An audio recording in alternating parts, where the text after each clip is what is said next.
Belum ada lipat saya kan. Gula basi. Kita pergi depan. Dong orangnya ona di kuku.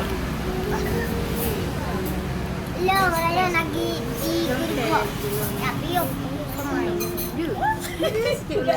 Kau ada beda dengan lumga. Pak Ketua.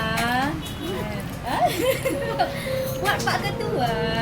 Sayang anak, sayang isteri, Pak.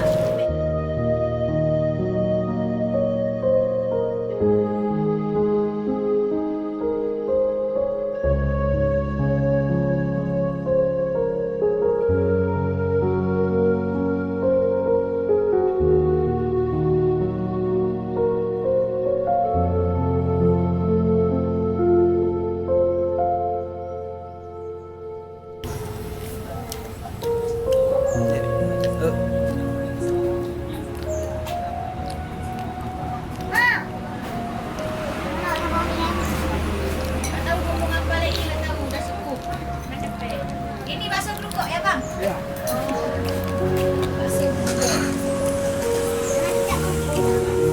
Bedanya sama bakso Rosmawi apa ya?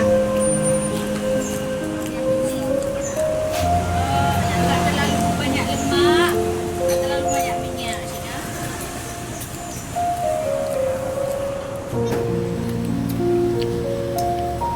Okey. Mak. Mak yang ada. Habis dah. Jom, ingat boleh order berapa tadi? Saya nak pegang. Dah. Dah, aku buka plate. Minum lagi.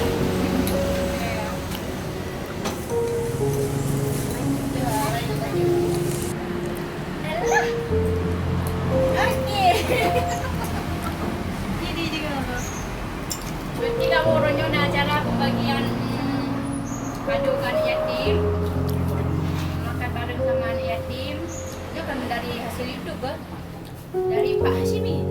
Bos pelakor. Ini isteri tercinta Bos Hashimi. Jom pula dah. Bos pelakor ke?